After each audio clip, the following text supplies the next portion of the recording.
Bulletin, Melbourne's Met Madness. And the first real test of the state government's Metropolitan transit system saw commuters confused and angry.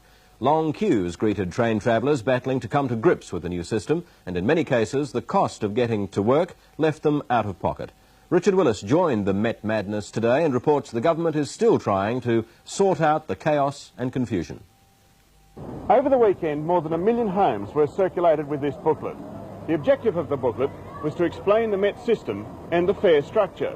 But this morning there was still a lot of confusion over the Met system and anger over the fare hikes. The confusion was epitomised by long queues at station ticket offices.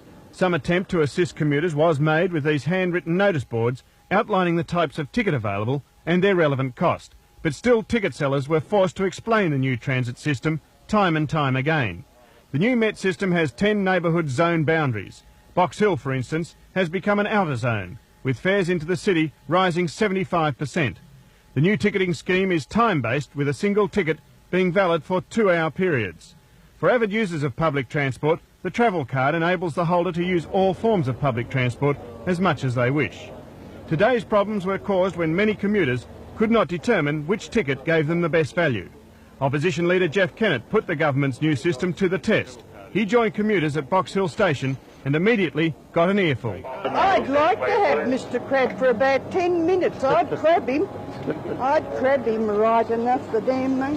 What do you think the reaction of students is generally? They're going to have a lot of trouble getting to school. So that'll be an excuse to miss lectures. Well, that won't help you for the future. So it's not a very good system. Well, it isn't good for me. It means that I'm paying 2/3 more than I was paying before. You've got less time to do everything. Well, I've only got 2 hours against I had all day on an all-day travel card. At Flinders Street Station, Mr. Kennett outlined the complaints. I think there's great misunderstanding at the moment. It is much more costly than the average Victorian can afford to pay. And as I said earlier, I think most Victorians feel very much betrayed by the Kane government today. Members of the Train Travellers Association handing out leaflets condemning Transport Minister Steve Crabb said reaction to the new Met system had been hostile. Can you tell us the reaction from the people? Yes, a state of shock. People also regard the whole promotion of the thing as quite deceptive. It was advertised as being of good value. In many cases, the fares have gone from 75% increase to 140% increase. And the government's answer to the criticism. I'm not sure who's paying 140% extra, given the discounts that exist and will continue to exist. I mean, there were some anomalies in the old system which have been rectified in this system, which may have here and there caused an increase above the 20% average. Did you expect that there would be less confusion about the system today than there was? No, I think we always expected the first day would be a bit of a trial, and it has been, but no more so than we anticipated. If you're still confused about the ticketing or price structures, ring the Met Buzz line on 602 9011. Richard Willis, Eyewitness News. As well as confusing and upsetting the general public, the new Met system has also hit minority groups. One Melbourne quadriplegic is now paying a much higher price for the freedom he treasures and says it isn't fair. Stephen Claney reports.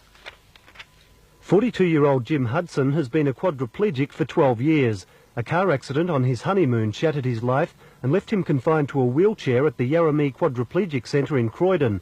Jim has worked hard at gaining some independence, designing his own battery-powered wheelchair to visit his parents in Moorabbin each weekend. Hi there. Pensioners concession to Moorabbin, change at Richmond, please. The chair is designed for rail travel, as buses and trams in Australia don't cater for quadriplegics. Although he can use only trains, Jim has been hit with a 150% price hike, which entitles him to use other forms of public transport. Not surprisingly, he feels discriminated against. You can't travel on buses or trams, so I don't know. Either I'm being discriminated against or I'm subsidising the trams and the buses. What does the ability to travel on a train mean to you? Oh, it means everything. Almost 90% of Jim's pension goes to the Croydon Centre. Although the fare jump is just from 50 cents to $1.25, he points out that's quite a share of the $10 or $11 he has to spend each week. Stephen Claney, Eyewitness News.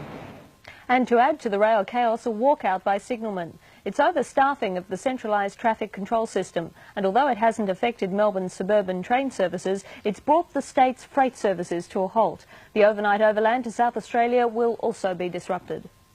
After a crucial 8-hour operation, Sydney's